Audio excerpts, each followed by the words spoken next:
everyone, welcome back to my channel. I know you guys have a lot to say to me. Don't worry, just swallow it. Don't even bother.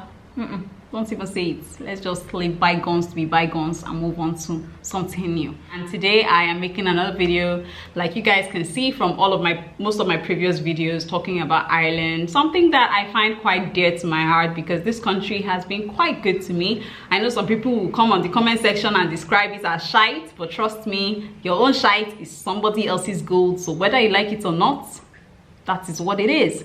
So today I'm going to be talking about things that I wish I knew as a foreigner before I came into Ireland, and I hope you get to find this video quite informative, especially for those of you who are considering coming to this country to live or to work. I think that this will be helpful to you because I wish that also I got to know these things before I came in here. And yeah, let's just get right into the video of the day. First thing that I will be sharing here is getting an apartment here in Ireland, especially in Dublin, is very difficult. Do not take it for granted that you need to be at the best of your game when it comes to searching for an apartment. It is very challenging and highly competitive. Most of the time, people will be called for viewing of homes, which is what they call it in this part of the world. After the landlord has placed like the apartment on the websites that advertise for homes, you are requested to come out for a viewing at so time. Just know that first of all, you're not going to be the only person that is going to be going for that house viewing. So as much as possible, arrive there on time, and also do not let anyone talk you or cajole you into paying any amount of money into their account when you haven't even gone yet to view the houses, or you don't have the keys in your hand. Especially make sure that at least before you pay for any house, you have the key in your hand, because lots of people have been swindled and duped of their money. As surprising as it may sound, but trust me, you have to make sure that you have your key in your hand until they have put it in your hand like this. Do not say, this is the money that I'm paying to you, because whether you like it or not, there'll be no way for you to prove that you have paid to anyone if you do not have the keys to the house, or at least a receipt showing that you have paid for a certain property or apartment. Opening a bank account in Ireland can be quite challenging, in fact very challenging. For some people, they actually need to wait for about 6 to 7 months to be able to secure a bank account for themselves. Compared to where I come from, opening a bank account here is a long trip. You need to supply proof of address. The landlord has to vet that you are a good tenant in his house or her house. You might need to provide your international passport and a couple of other documents. Sometimes they even ask for utility bill for about 3 months, which I find ridiculous. I mean, I'm just coming into the country. Where do you expect me to find that utility bill from? So some people have to wait for some months before they open their account. So this is just to let you know, in case you are someone who has an affinity to be in the bank all the time, you have to go to the bank to do this, do that. Just know that it might be quite difficult for you to open an account when you arrive the country. So just make sure that at least you have a substantial amount that will keep you going for some time before that gets to happen.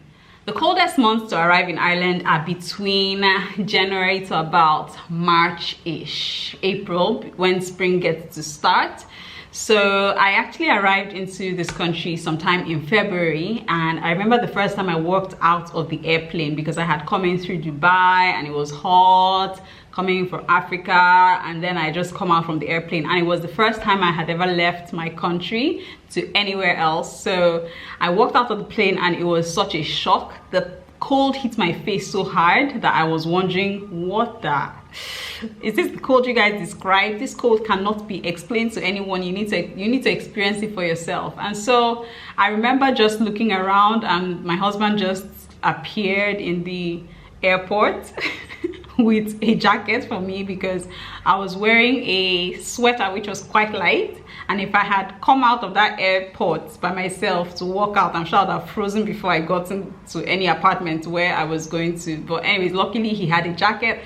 So just make sure that you come in with at least a jacket somewhere in your suitcase, and also the proper kind of footwear like boots to keep yourself warm, because it can be quite cold. I know it's not as cold as countries like Canada, and it might take a while for you to actually get used to the cold. It probably took me like a year of experiencing the winter before I could even get used to it. And even at that, like, even the natives of the country will always say, some of them will say, no, I can never get used to this cold. I prefer traveling to countries like Spain, Lanzarote, to have some sunshine. I can't stay here for too long. So that's just something to note. Jobs were not awaiting my arrival, contrary to what I had thought as a child. Of course, my dad had always told me, make sure you get good grades, make sure you pass your exams, and the world will be your oyster. There'll be jobs waiting for you when you go to Europe and stuff like that. And it wasn't exactly how I had expected it to turn out. I mean, I came here, and even though I was in the health sector, which is one of my job was so very much listed on the critical skills employment list, which I felt was probably going to be an advantage for me. But because of the kind of visa that I came into the country with, that was already a disadvantage for me, because with that visa, I wasn't allowed to work in the country. And so it took me some time to apply for jobs, go for some certain interviews here and there, some rejections. My goodness, at some point I was just beginning to go crazy. I remember one time I actually went to the immigration office and my eyes were so red. I was crying out because the guy there just told me straight up, go home, depend on your husband's money, and be happy. And I was like, what the heck? How long am I going to have to do this? And they're like, first of all, you're either going to have a baby, or your husband, when your husband gets the Irish citizenship, then it gives you an edge to be able to apply for a job. But luckily for me, after a couple of months, one certain day, I had just decided to walk around my neighborhood, and I walked into this certain organization of this company, and it was a hospital. And you know how buildings here can look like nothing is happening inside them when you're like walking around? Yeah, that's how I felt when I saw this building. I was like, what exactly is this, a hospital? And I walked in, and my goodness, I was stunned at the kind of facilities I was seeing around me, because from outside it didn't look like there was anything happening. But by the time I had walked inside, I walked into my department, and then I spoke to a particular lady there. I was actually willing to even work for free, like voluntary service. I was like, please just give me a job. I don't mind waking up in the morning to just come and sit down here and watch you guys are doing. Let me just shadow somebody. And she was like, no way, you have your BSc, you're qualified enough, we can pay you. And at that point I was like, are you kidding me? And that was how I got the job. They applied for me to get a work permit. They paid for it. Even as at the time I felt the work permit was ridiculously not so expensive. I mean, it's like 1,000 euros, and you feel like you can actually pay for it. But unfortunately, that's not the way things work. A company has to vouch for you and say that they actually need you before the Department of Jobs people can actually offer you a work permit, which allows you to work in the country. Another thing that I wish that I had known before coming to Ireland is the water from the tap is hard water. Now, this did not strike me so much until when, after a couple of months of washing my hair, I started to notice that my hair kind of felt very hard and it was just lifeless. And at that point, it became very clear to me. I started to go on Google and I read a lot about water. So obviously the water here, especially if you notice from the warm water end of the tap, you notice a lot of like milkiness, milkish look of the water. So that's like lots of calcium deposits in the water, which of course has some of the advantages that your body needs, but even at that, it's just too much for your hair.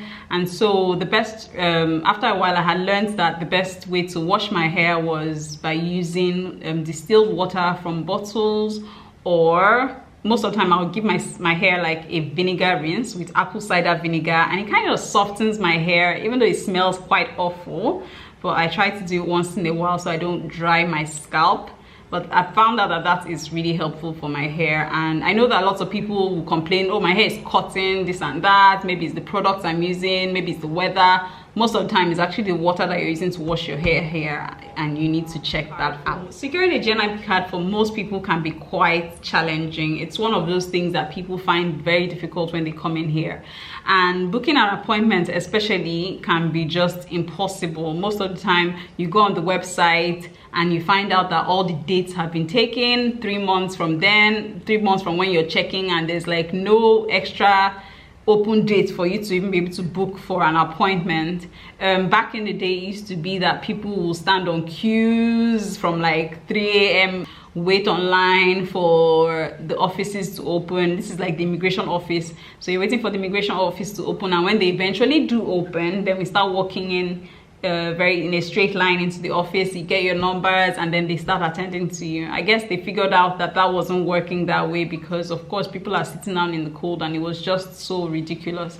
But anyways, right now there is an online method that they have been able to provide for their customers, but unfortunately booking an appointment can be quite difficult still. So I'll just probably advise that once you come into the country, try as much as possible to start applying, or if you can get an agent that will even book for you before you come into the country, that will be something that will be very helpful for you, because you will need that card. It's like an identity card, and you will need it for most of the procedures or some of the documentations that you might need to do when you arrive the country. Bus drivers here take coins, and it is something that even up till now, when I get to the airport and I see like people come in as like tourists, they come into the country and then they start asking for, they get into the buses, especially the intercity buses, not like the airport buses. If you want to take the intercity buses, which are like the most cheapest at the airport to get into the city, those buses will probably be like €3 something ish. You need to have your coins in hand. The bus drivers do not take cash. And also there are no trains that connect the airport to the city center in Dublin. So why am I even talking about Ireland as a whole? Well, I'm talking mainly about if you're coming into Ireland from Dublin. So when you arrive, there's no train that connects you from the airport to Dublin city. So it's important that you have your coins in hand for the buses to be able to pay your fares for the rides. Hopefully, I think there is supposed to be a project in place for a metro to be built to connect that, but I have no idea about that information for now, so that's all I can say. Shopping here will need you to go with your bags, especially when you're going grocery shopping, not clothes shopping of course, but like grocery shopping in stores like Aldi, Lidl, Tesco. Make sure you go with your bags. For the smaller stores, they'll probably give you like paper bags or small bags that won't be able to carry so much of groceries. It's just something that I found quite different from where I am from. And I remember the first time I went shopping here, Chris had gone to work and he was like, oh, you could just walk down to the store, just go there and buy some groceries. And I had gone there without any bags, hoping that, okay, it was like back home where you just go and they will throw things into your bag. And of course, by the time I had first of all, realized, okay, they have to buy the bags, which were about, I can't even remember, but like you have to buy the bags. I was now standing at the till and I realized that the guy was looking at me. The guy that was selling, the sales guy, was wondering why I was still standing there looking at him after I'd paid for my goods. And I felt that he was supposed to pack my stuff in my bag like it used to happen back home, but it wasn't the same way, or it's not the same way that things work here. So it's just something that I wish I had known, because I was just standing there like a sheep until I had realized that this is not the way things work here. So, all right guys, so thank you so much for watching.